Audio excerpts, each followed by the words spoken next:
I know how it's supposed to happen on a Sunday morning, and this is how I do it anytime I'm running sound.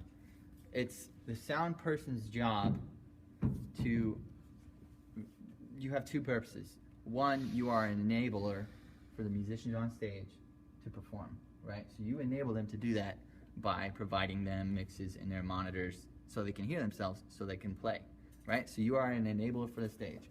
And then you are a presenter of the sound to the audience. So you serve two functions, right? If you can't be a sound tech and just let the people on stage worry about their own monitors or whatever, that's fine. I'm just up here to mix for the house. It's not. You serve two functions, and both are as important as the other one, right? So how a basic sound mix would go, I would do in the morning, is I would come in, and the first thing I do is I get the musicians on stage, and I turn off the main speakers, off 100%. So there's nothing coming out of there, and I'm not even thinking about my house mix right now. I just want to get people on stage so that they can practice, right? Because that's the first thing that will happen, is the practice will happen before the service. So you need to get the monitors set before, so they can practice. Then once they're set and they're good, then they can practice, and then you can start working on your mix, right? So let's get this playing here so we have at least some sound. All right,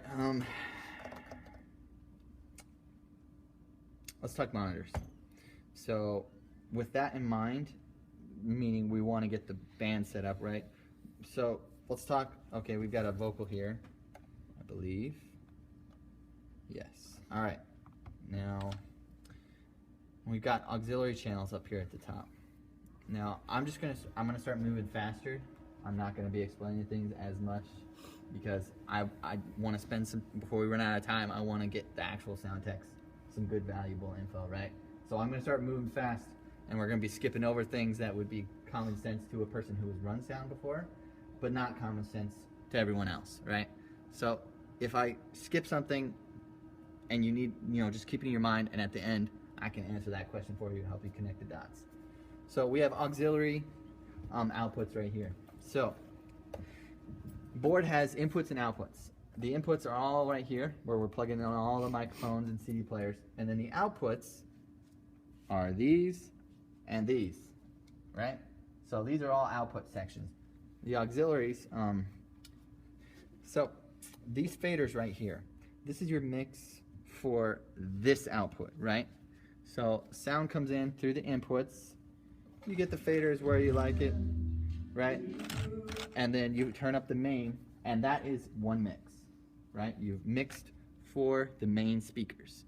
Now you've got other speakers that you need to have different mixes on, right? So if we sent the same mix that was coming out of those speakers out of the monitors, that would be terrible, because the keyboard player might not be able to hear himself because it's not as loud as it needs to be, right? So what do? We create auxiliary mixes, which are sent to monitors, which are modified mixes just for that person. That's what an auxiliary mix is. So auxiliary mixes function independent. They do, whatever you mix on auxiliary has no effect whatsoever on the main mix. And so that's how you can get the sound that just that person needs without changing the sound that you need out of the main speakers. So right here we can see we've got two auxiliaries labeled monitor 1, monitor 2. Let's go with monitor 1 for now, and I'm going to press this button right here. It's called mix. Okay, what did that do? Apparently nothing. So, okay, that's working good. All right, so for the main mix, there are faders. Nice and easy visual way to do it. For the auxiliary mixes, there are no faders. What happens is when you press this mix button here, all of these knobs, all of these meters, and then these knobs become faders for that mix, right? So when you press that mix button, the faders do nothing, and now you are mixing right here. So let's say the vocalist is in monitor 1, and he's like, I need to hear myself in monitor 1. So let's go to the lead vocalist here. He's on number 13. We can see So I go up to 13 here. And there, I brought him up in monitor A on channel 13. And now that's just coming out of that right there. Now listen to the difference. So this is monitor. You hear the difference? So that's the sound coming out of the mains. That's the sound coming out of the monitors. Totally different speakers. And then monitor 2 is the same. So if we go to monitor 2 and bring up 13, that's the one over on that corner, right? So we can bring it up in monitor 1, monitor 2. So now it's in both monitors. And now it's in both monitors and the main speakers, right? But let's get back to what we were talking about. So, Soundman comes in. Most important thing to start is monitors. We need to get the band so they can practice and that they're at a comfortable level. Every musician, a lot of sound techs aren't musicians. A lot of them aren't. I'm kind of an anomaly in that, but a lot of them aren't. And so it's really important to communicate so that you know, because you're maybe not a musician, that if a musician, there's a couple of things. So this is where it gets weird because we're in a church and we're talking about God things, right? So when I'm doing sound for a church, it's my job as a sound tech to enable the people on stage to perform so that freely, so they can feel like they freely can perform, so the Spirit can move through them, right? So if the sound in the monitor is bad, they can't hear themselves. They're constantly trying to hear themselves while they're playing, which does not enable them to play in the Spirit, right?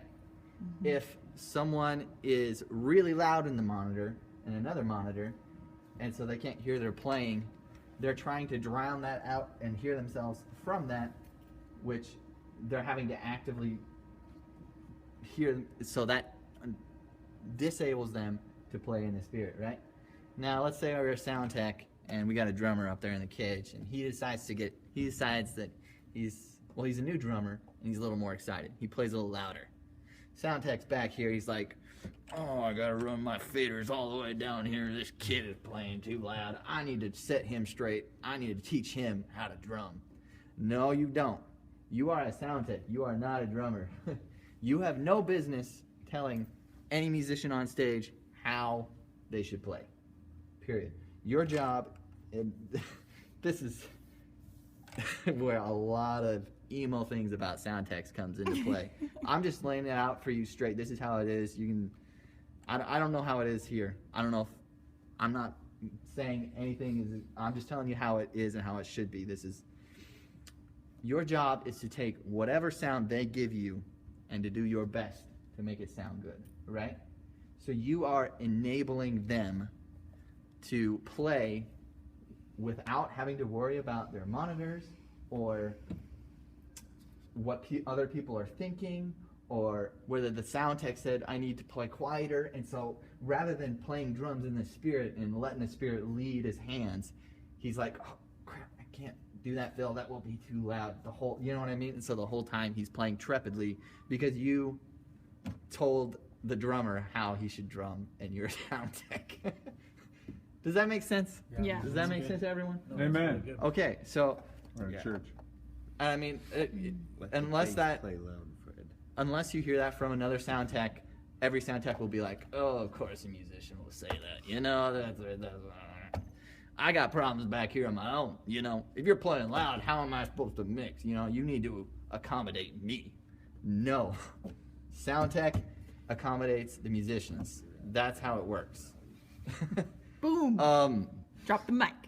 Okay, so now that we got that out of the way,